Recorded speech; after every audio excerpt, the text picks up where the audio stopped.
I give a fuck? Why do I give a fuck? Why do I try so hard? Why do I care so much? Welcome to Why Do I Give a Fuck? A cross-cultural conversation between myself, Diane Tate, and Johanna Thompson.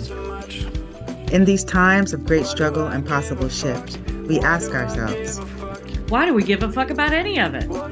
How does the lens we see the world through impact what we see? And what do we do about it? Well, welcome back to all of our listeners who hopefully maybe have missed us a little. We've been gone for about 3 weeks. We've had a lot going on in both of our lives, and this is actually the first time that we've actually been able to talk at any kind of length, and certainly as face to face as we can get in different parts of the world. So I just want to say to my dear friend, I'm so happy to see you Yes. and be in community with you again. I've missed you terribly. So Thank you. Thank you. yeah, yeah, I have missed you too. I know we've gotten to be in our like text message communication. yeah. And I've missed being able to also do this and have conversations. And I was like a little hesitant with what that could look like after. I think most of all of our listeners might have heard or anything like that, that the things going on, one of the things is I had a unexpected, I guess this could be unexpected for people in their lives, a stroke. So, and being a young person and not having any things that would signify that I don't have hypertension or diabetes or Mm. I'm not overweight in any way. I eat healthily and it's important to sleep and also try to minimize. Sleeping might be a thing that One of the things is you need to work important to on. make sure that you do.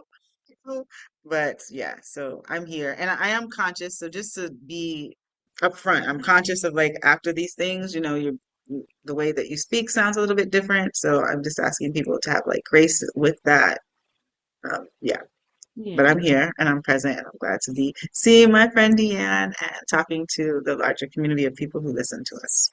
yeah, yeah. So, It's been yeah, it's been quite a 3 week span of time, and I guess I'll maybe start first with just kind of giving folks an idea of what I have been processing the past couple of weeks. I did a short video just to let listeners know that we were going to be taking a break, and I just got back a couple of days ago from being down in North Carolina, where I grew up and where my family, a lot of my family still are, in celebrating my mom, who passed away in December. And we decided she wanted to be cremated. And so, of course, because of that, we were able to delay a service for her. We decided to wait because was her favorite time of year. And yay. we talked a lot about where we wanted to have the service. She was not a church going person. She had gone to church, at different times over the course of my life for sure. I grew up, I think I've mentioned that, maybe I haven't, that when I was growing up, church was kind of a punishment for us. I grew up in Mhm. the Episcopal Church faith, and I more than once remember mom saying, if you don't straighten up, I'm going to make you go to church on Sunday. So Oh, wow. so it wasn't really, I didn't really Funny, yeah. develop a relationship with a higher power or a God at Mhm. all until I got sober. Mhm. That was really my foray into having a decent relationship with God. I was one of those youngsters that questioned everything that I couldn't see. So I remember having very Mm. in-depth conversations with my Sunday school teacher about, prove to me that God exists. And so so when we were talking about where we would celebrate her, it just didn't really resonate with my soul to try to find a church to have this service Mhm. because, if she'd had a church that she went to regularly, then maybe that would have been different, but she didn't. And so we talked about having it in her backyard, which was her church, surrounded Oh, by her wow. flowers and Yeah. her birds and this massive wind chime that she has hanging on the side of her house that weighs God knows how much, but it has this deep resonant sound. And every time while we were setting up and getting things ready, every time it would sound, we'd be like, "Hi, Mom," and Yeah, she's talking to us. And so, a lot of planning with my siblings. I still have an older sister and a bonus brother who live in that town. So God thank them, they did a lot of legwork for the prep. We still had her house because we were staying there routinely when we came down to see her. And so rented a tent and did all of the things to make sure that everybody would be comfortable in the mid-afternoon of a May day in North Yeah. Carolina, which can be a little warm. When it's hot. Yeah. And family came down from Canada because my late stepfather's children, he was from Montreal, so his kids and grandkids all live up in Canada. So one of them lives in Australia, so she had to come over for that. And so we had the service. It was lovely. It was about 100 people that showed up. I was really nervous that people weren't going to show, not only because she was in a later age bracket, and so often so many of their friends and cohorts have already passed. She has a best friend that lives in Atlanta who wasn't able to travel. And but also too, having, her passing was in December, and then not having her service until May, sometimes people lose track Yes. and they fade away and they don't know and don't see. So we did a lot of pushing out of the information on social medias and things because she was on Facebook and just trying to let people know. But we also did a Facebook live stream for anyone that couldn't make it there in person. We weren't able to hear from those folks in terms of stories and whatnot, but they got to witness the sharing. And I know you've watched it because we were able to save the video, which was really meant a lot, to be able to have that capturing of the moment. So yeah, I displayed the massive portrait that my dear friend Elena, who's my spiritual mom, created and started painting while mom was transitioning out. So in the final weeks of mom's life, Elena was capturing her on canvas forever, and so that was the focal piece in the middle.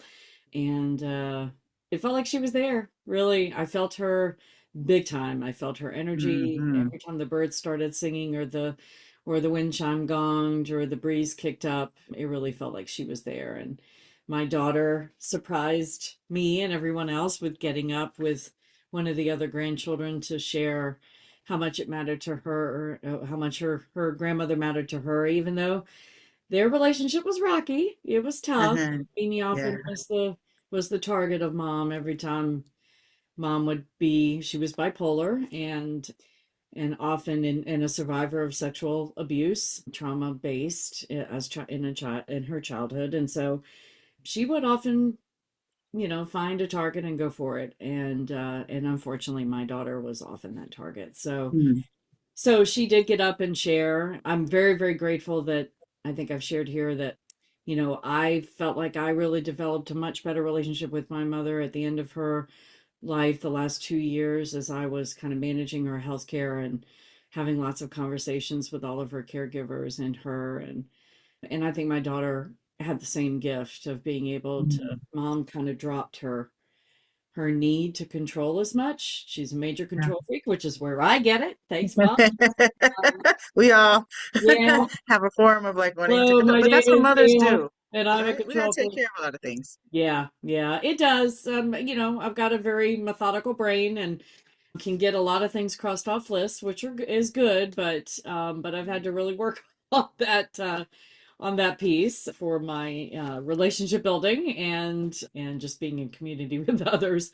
My daughter has a little bit of that as well, but yeah, it was lovely to see and hear from others that they had also experienced a softening of her edges and her walls and her surrender really to allow others to care for her at the end, which was hard for her. It's hard for me. I don't like asking for help. I don't like showing weakness. Weakness to me is vulnerability, and she really had that going on for herself as well. But at the end, she was able to drop that a little bit and open herself up to others. So then we traveled to the beach, which is where her late husband, we put him into the ocean at the beach. That's where we all gathered as a family. The USians and the Canadians would get together 1 week every year, and the beach was available this week. And so we, on Mother's Day, we honored her by putting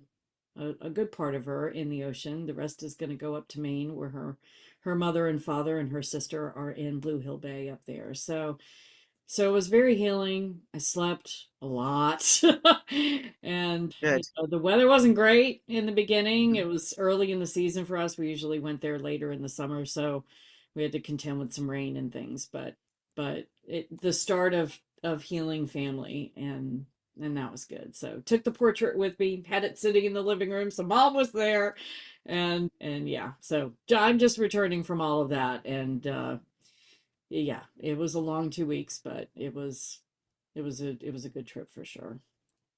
I'm so, so glad to hear that. I'm really glad to hear that. And what comes to I have a curiosity about as the family was planning and coming together for you particular, because I don't know about your siblings and the rest of the care community, but for you in particular, what was the thing that was most important to honor and highlight, or that you wanted to like uplift about your Hmm. mother in this celebration?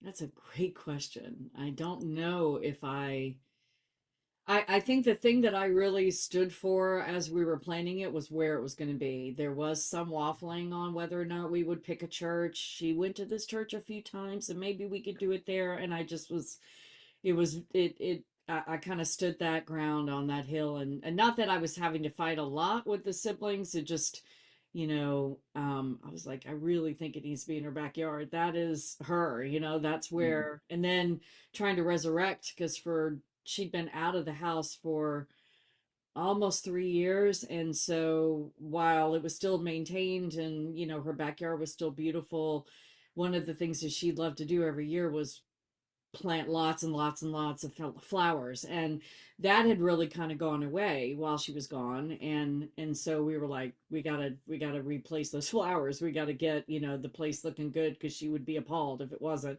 And I have to Mm. say that the grass was not so much grass. It was a little more weeds than it Mm. was grass, and I was like, she really would not be happy about that. Oh no, yeah. But we were putting a tent on top of it, Mm. so Yeah. hopefully nobody noticed. And so yeah, I thought about that quite a bit. But I did want to speak to, when I did get up and speak, I talked about the portrait story because that was done by my spiritual mother, and those two, my mother and Elena, had never actually met in person. So I wanted to kind of represent for that. But I also spoke to how our relationship had changed, and how I was so Mm. grateful that she had opened up and allowed herself to be vulnerable.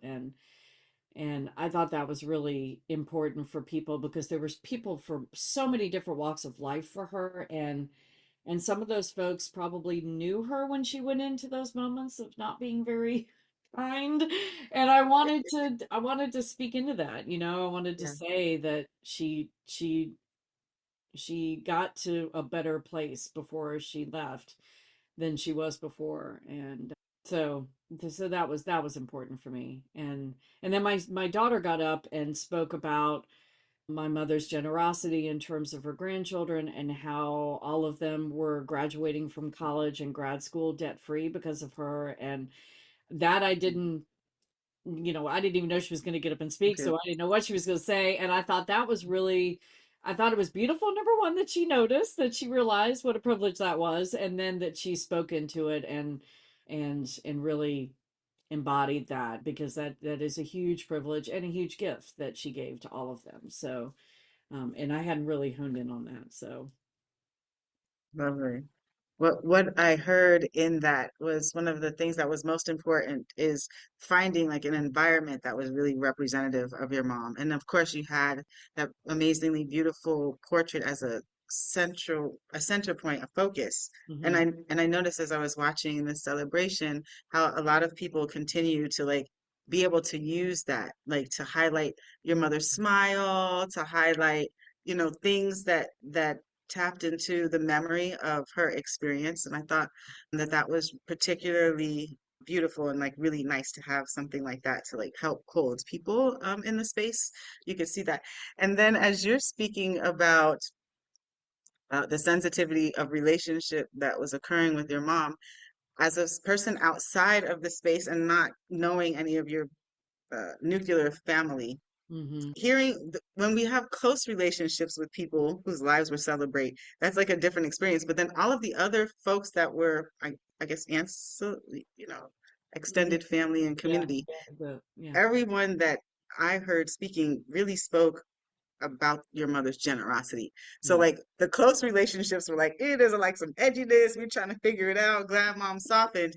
And then there's a whole community of experience that really experienced like a lovely, smiling, generous, giving human being. And that it makes me, as I've just gone through this experience of like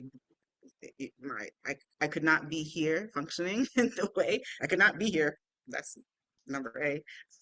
But then functioning the way that I'm functioning, and then what do it really calls into a thought process of like, what are the experiences and how are people close to you and your nuclear family experiencing life with you, and then all of the people that come into your world, and as you were speaking about that, and in the way that you were honoring your mother and those things that come up, like as we think about what transition looks like, passing on, celebrating the life and the consciousness that we have here.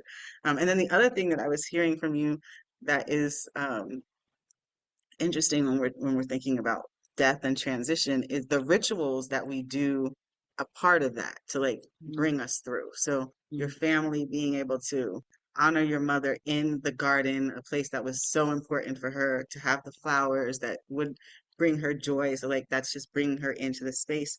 And then also reminding the people who showed up what, the things that were like most important to your Mm-hmm. mom. And I imagine that her being able to bear witness to how people were honoring her really felt good, and however her spirit has transitioned. And I think that that is really special.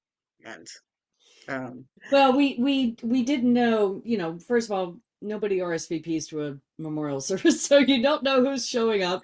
And then okay. we really didn't have an order of service. We Mm, the woman that we asked to MC it was my younger sister's best friend, and is my younger sister's best friend, and has known, has been a part of our family. She used to travel with us. She mentioned during her opening remarks that she used to travel with us when she and my younger sister were in college and best buds.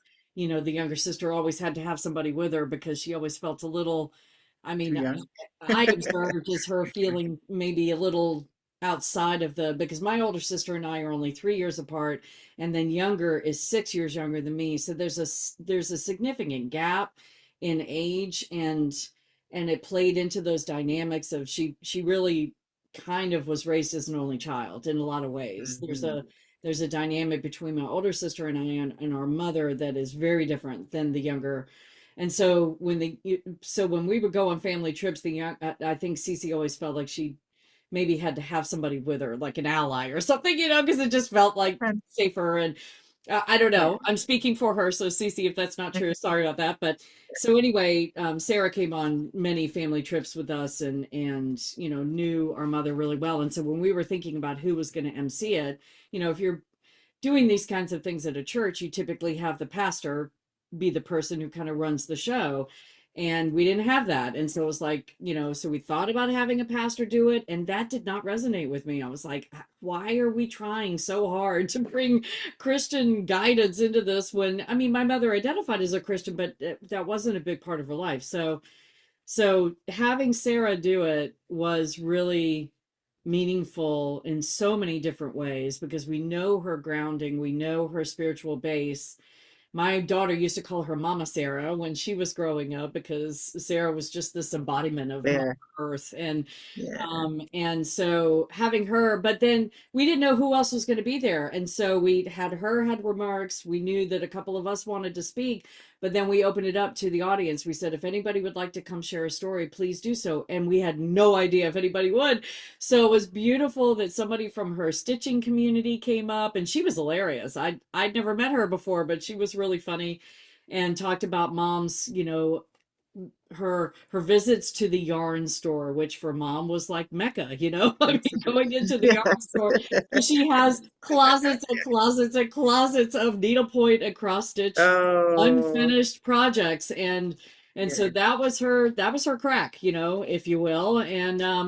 And so she told a great story about that, of mom coming in and picking out projects for the Yeah. grandkids. Is And this yeah, this yeah. yeah, and then another woman, Jean Payne, who we've all known growing up, I didn't realize was very involved in supporting kids in the local school that were having trouble reading or whatever.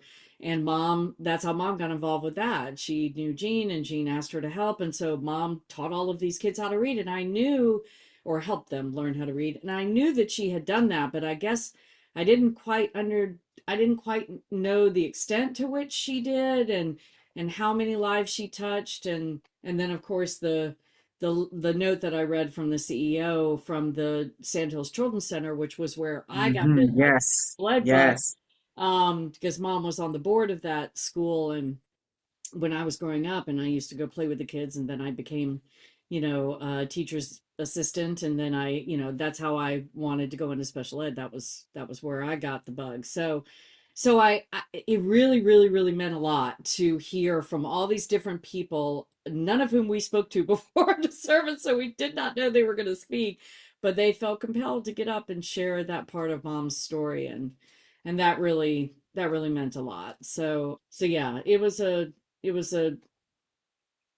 for the control freak in me, really wanted to know who was going to do what. When I was putting the program together, I was like, Yeah. I wanted to have an order of service, but then I didn't really have anything to Yes. write on it, so I just took it out and put nothing but pictures on the program, and because I thought people would find that lovely. And so yeah, the control freak in me had a hard time not knowing if anybody was going to share anything.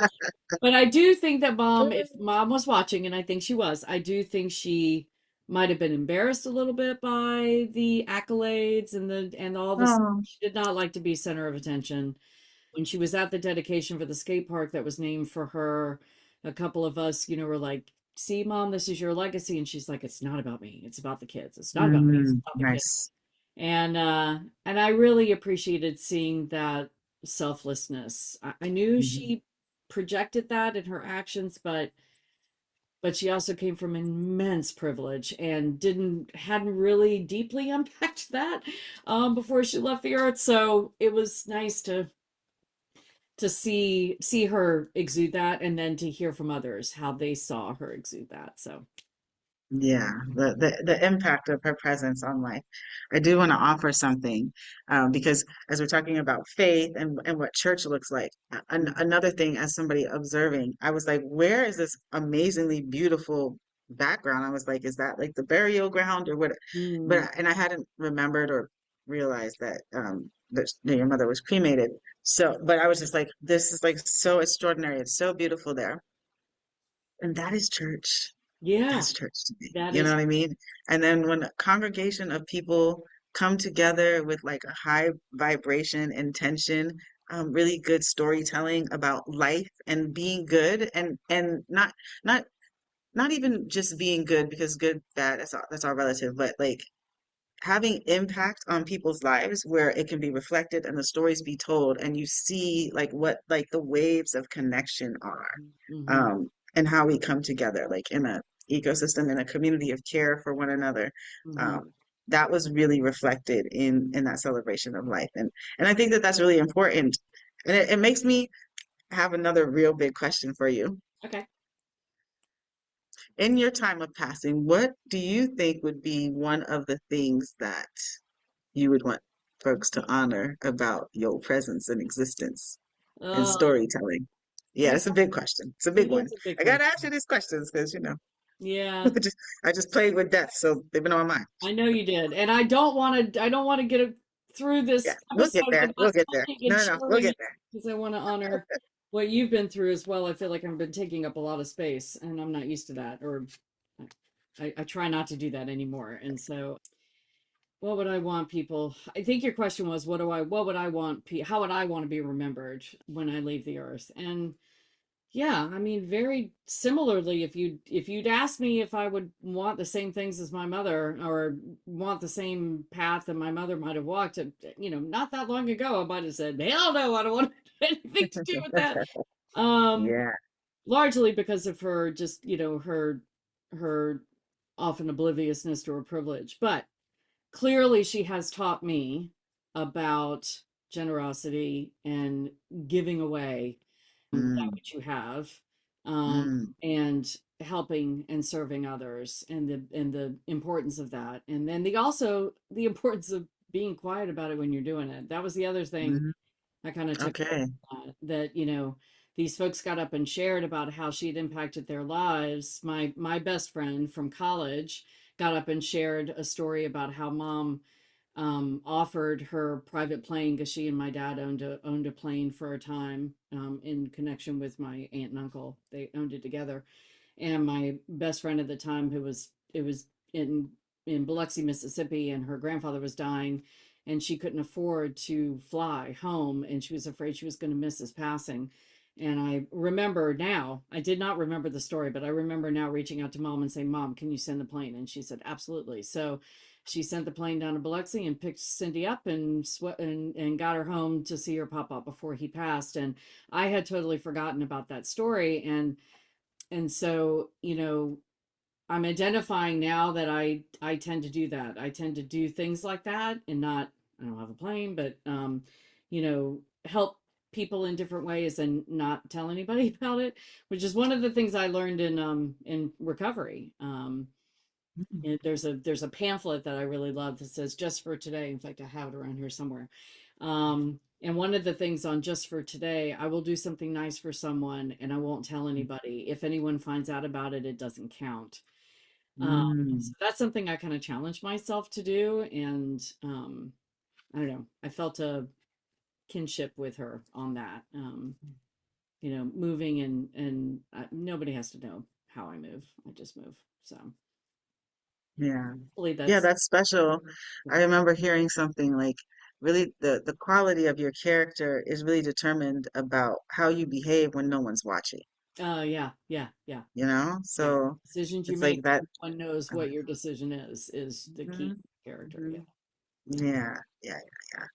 Um, so I appreciate that. And so I said plain, but when we started, I was just like, this is a really good episode and something that has been coming to me as I've been in communication with my community of care and folks that love me and folks that are checking on me. And there is something also about my character that, will try to come up with some kind of haha about a situation that might be traumatic otherwise, or Yeah. giggle it off. That's my coping mechanism.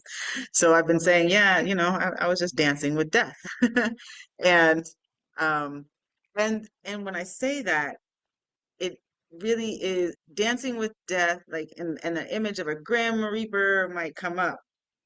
And it's more about getting to closer to the reality of your mortality and what that looks like, right? And then and those is why I was asking you specifically those questions about your mother and what this process looked like of doing a celebration of someone's life, what it looked like to be thinking about the history of experience, to see what the storytelling is, and to pull in the things that are like critical about the way that you culture as a family together, right? To celebrate in the passing. And going back to, that's what the basis of faith is. That's what the basis of church and religion is for me, however it is demonstrated by other components of belief. But those are the core things that we do. We come together with people in our community of care with the same like type of intention about something. Oh, And that's really beautiful. yeah. Um, so I've had a lot of time to think and to rest and to be uncomfortable, with myself. And to I've helped with folks with stroke before, like as a caregiver. And in this moment, having to be cared for, I resonate with a lot that you say. And that's something interesting about women who are like, single mothers raising people, and then it be difficult to ask for help or to be unable to operate and move in the way that, is at 100% production, Hmm. and how scary that feels. So yeah, let's talk about dancing with death on the other side. Yeah. Not oops, not after not after we've transitioned, but before we transition, we have an opportunity to be thinking about what transition actually does, look like, and then who is impacted with and from that. Why Mm. do I give a fuck? Why do Thanks for I joining give a us. fuck? Until next time, as you move throughout your day, continue to ask yourself, Why do I give a Why Do I Give a Fuck is produced in collaboration with Johanna and Diane. Music by Norwegian musician Water. See you next time.